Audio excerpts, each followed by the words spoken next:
Well, thank you, Steve, and I want to thank the Jerusalem Post for the opportunity once again to address the diplomatic conference.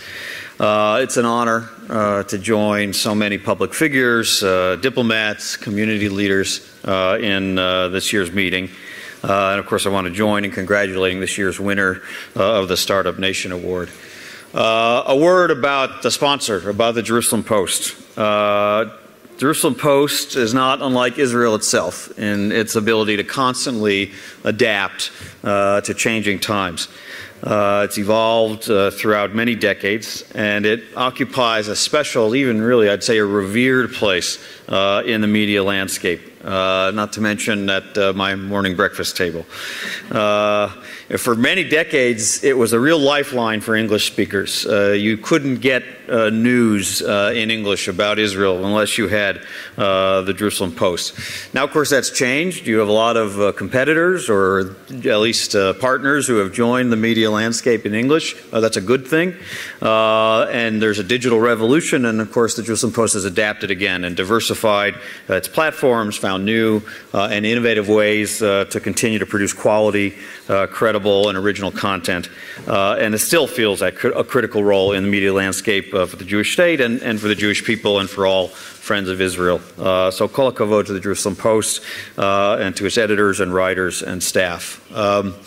Let me also say a word of appreciation and acknowledgement for, I believe, the next speaker who will follow me, who is President Reuven Rivlin. It's been 6 months since he has taken office, and it's already clear that President Rivlin can claim a full term of accomplishments. I've had the pleasure to meet with him in his previous role as Speaker, now in his role as President, and he really is deserving of great admiration and respect, and it's an honor to share the podium with him. Franklin Roosevelt, when he became president, came to the White House with a 100-day plan, and his presidency remains iconic in part because of that meteoric start that he got. And I think President Rivlin is off to a similar start, having lost no time getting to work. He stood up for unity, he stood up for democracy, for fairness, for peace. He's spoken out against violence and against hate. And last week, he had a similar privilege that I had, not together, but perhaps the same day or one day apart, to visit the Max Rain Yad B'Yad School in Jerusalem and learn something about resilience and about tolerance and coexistence from the young girls and boys who attend school there. Following the very, very disgraceful attack against that school. And he said, you are proof, this is what President Rivlin told the children, you are proof that we can live side by side in peace.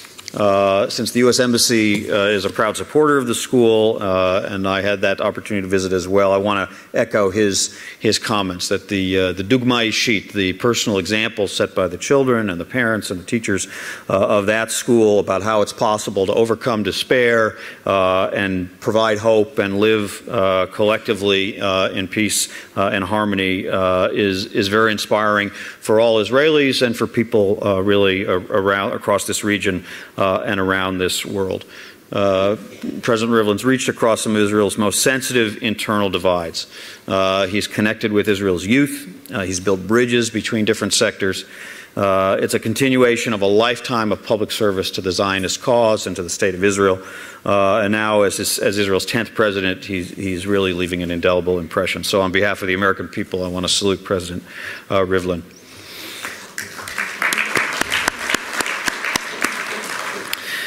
Israel, of course, is heading into an election season, just as in the United States or in any democracy. Israel's citizens, who are blessed with the right to vote, that the citizens of all democracies cherish, face critical choices about the future of their country. Only they can make those choices, and we wish them well as this political season unfolds. When the campaign is over, the United States looks forward to working closely with the new government chosen by the Israeli people, and we're always deeply committed to finding more ways to deepen this already extraordinary extraordinary partnership between our countries. Now, when I addressed this conference 2 years ago, I spoke about the unique and unparalleled relationship between the United States and Israel, and I stressed that our ties are anchored by common strategic interests and common values of two democracies. Under President Obama's leadership, we have found numerous ways to further deepen our extraordinary ties, including building what I consider now to be a third pillar of our relationship, and that is the pursuit of our common prosperity. Our partnership now encompasses robust economic and commercial ties that have created tens of thousands of jobs for Israelis and for Americans. And other countries, I have to say, are looking on with some envy as we've transformed what was at one time purely a political and strategic relationship into a powerful engine of economic growth for both of us. Next year marks the 30th anniversary of both the U.S.-Israel Free Trade Agreement and the establishment of the Joint Economic Development Group, our annual economic dialogue. Since that free trade agreement was signed in 1985, our trade between our countries has multiplied eightfold. It now stands at over $45 billion a year. Israel has invested over $10 billion in the American economy. American companies have done a similar amount here, as we see with the many, many American companies that have set up research and development centers. Frankly, years before the term startup nation was coined, the United States and Israel set up a unique binational science and industrial research incubator that's funded hundreds of projects that have helped develop Israel's technology sector. Necessity may be the mother of invention. It is, and that was part of what was behind the establishment of this fund. But you still need brain power, you need collective will, you need collaboration. You know, there are very well-known examples of that technological cooperation, but this particular joint venture, known as the Bird Foundation, is sometimes one of the unsung heroes, and many of the projects it has sponsored have been results-oriented, have been brought innovative products to market, and as I said, have strengthened Israel's technology sector. Frankly, across the entire high-tech sector, our relationship is booming. American companies currently account for 2/3 of the roughly 300 international research and development centers in Israel, in which critical components of leading American high-tech products are invented and designed right here in Israel for marketing across the globe. During his visit to Israel last year, President Obama said, if you want to see the future of the world economy, look at Tel Aviv, the home of hundreds of startups and research centers. So we congratulate the innovators, the inventors, the leading-edge entrepreneurs who are working to further expand and build the economic connections between the United States and Israel. These are, in many ways, the new pioneers, the new chalutzim, who are helping to ensure our common prosperity. Now, as impressive as the last 30 years of accomplishments have been, we are looking to the future and working together to improve the trade and investment climate, to harness the still untapped potential of our economic partnership, and to build new regional partnerships that will strengthen us both. American companies are already helping develop Israel's natural gas infrastructure and supplying expertise that's helping Israel become more energy independent and solidifying strategic ties with key neighbors like Egypt and Jordan. And we're going to look forward to working together with Israeli counterparts to ease regulatory challenges and facilitate further American investment, including in the natural gas, independent power, clean power, and solar energy fields. Now, here in Israel, I know attention is quite understandably also focused on the challenges of peace and security. And America's enduring investment in Israel's security and in the pursuit of peace between Israel and its neighbors remains a bedrock commitment of the United States. It's an investment in Israel's future that's been affirmed by multiple presidents, supported by the United States Congress under the leadership of both parties, and is cherished, frankly, by the American people as well. American leadership in support of Israel can be measured through the deep ties and joint training that goes on every single day between our militaries, the unprecedented intelligence cooperation, which makes both of our nations safer by pooling the resources of our intelligence experts, our fight to defend Israel constantly from delegitimization and unfair targeting in international organizations, and our investment in life-saving, cutting-edge defense technologies like Iron Dome and Arrow and David's Sling. When Israel needs America, Israel knows that we have it's back. We're not only on the front lines and in the trenches, we're in the trenches with Israel. America also is there for Israel on its home front. Whether it was the challenge of absorbing waves of immigrants or responding to the Carmel fire 4 years ago, or now providing technical assistance to the catastrophic oil spill in the Arava, you can count on America's help. President Obama and his administration are constantly striving to develop new avenues to nurture and sustain opportunities for peace and security. Israelis experienced this firsthand during President Obama's historic visit to Israel last year. In his speech in Jerusalem, he made a simple but very profound argument. Peace is necessary, peace is just, and most importantly, to those who might give in to despair, peace is possible. I've experienced it firsthand with him as well. When Israelis were subject to an onslaught of terrorist rocket and terrorist tunnel attacks, President Obama demonstrated unwavering support of Israel's right to defend itself by itself. His personal engagement in the diplomacy to bring the barrage of rocket attacks against Israel to an end during the Gaza conflicts of 2012 and 2014 also reflected this resolve. We've seen it up close you've seen America's commitment up close every time Secretary Kerry visits the region, drawn by his strong desire to help Israelis and Palestinians resolve their conflict in spite of the well-known obstacles to that goal. Our leadership was on full display last month when Secretary Kerry made an urgent visit to Amman to meet with Jordanian, Israeli, and Palestinian leaders, including a trilateral meeting with King Abdullah and Prime Minister Netanyahu to work toward restoring calm and de-escalating tensions in Jerusalem. And I want to restate the United States' firm belief in the importance of maintaining the status quo at the city's holy sites, which was among the principles all the leaders in Amman articulated.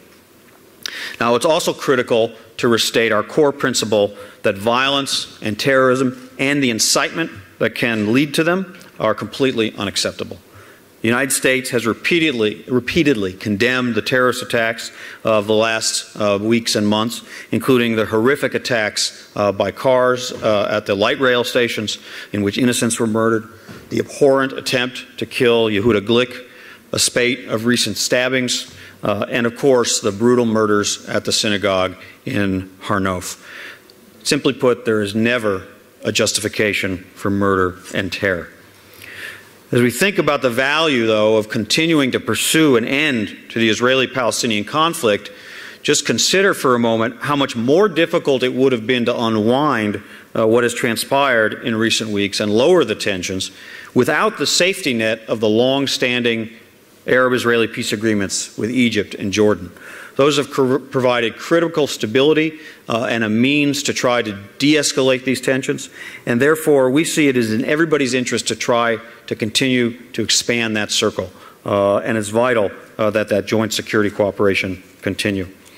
A lasting peace settlement, of course, will only come about through direct negotiations between Israelis and Palestinians.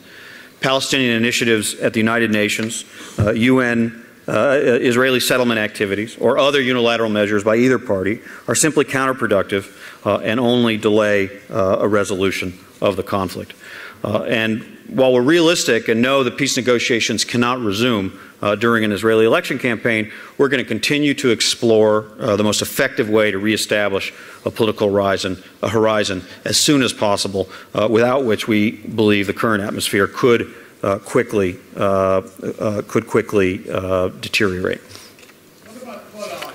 But the main reason we remain committed to achieving a two-state solution is, frankly, that we see no alternative.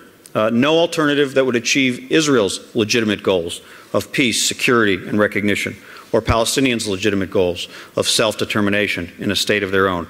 No alternative that would protect the United States' interests as well. That's what Secretary Kerry said on Sunday at the Saban Forum. There is no one-state alternative. There's no other solution that is viable or that would preserve Israel's status as a Jewish state and a democracy. For all the understandable doubts harbored by Israelis and Palestinians, there's no alternative to two states for two peoples, ending the conflict with both states living side by side in peace, security, and recognition. And we believe it can be done. For all the doubts, we are committed to keeping that hope alive. As you know, the United States also remains intensely focused on the campaign to prevent Iran from obtaining nuclear weapons. President Obama has stated the objective unequivocally, and he's also said it here in Israel in no uncertain terms. The United States will not allow Iran to acquire a nuclear weapon, period. And the United States is prepared to use all elements of our national power to achieve that objective. This past weekend at the Saban Forum in Washington, Vice President Biden said, "A diplomatic solution still represents the best and most sustainable path to prevent a nuclear-armed Iran." And at the same time, we've maintained the toughest sanctions regime ever imposed on any nation with strong multilateral support and ensured that we have a credible military option as well. Throughout these negotiations, we've coordinated extraordinarily closely with our Israeli partners. At times, we have had certain tactical disagreements with Israel about the correct approach to the negotiations. But I want to emphasize these are tactical disagreements, and they come within the broader context of our total alignment on the broader strategic imperative of preventing an Iranian nuclear weapon and our close and intimate dialogue that runs in parallel to the P5+1 process. In fact, I was in Washington for the latest iteration of our U.S.-Israel consultative group last October. It's the most senior level coordination mechanism we have to deal with Iran and other regional issues, and I can tell you firsthand that the dialogue between the most senior leaders in our governments on this question is second to none. It's kept us aligned, and it's informed our negotiating strategy. Frankly, we're both committed to the same principle, that no deal is better than a bad deal. And the evidence that that's the United States position was the decision to extend the negotiations last month.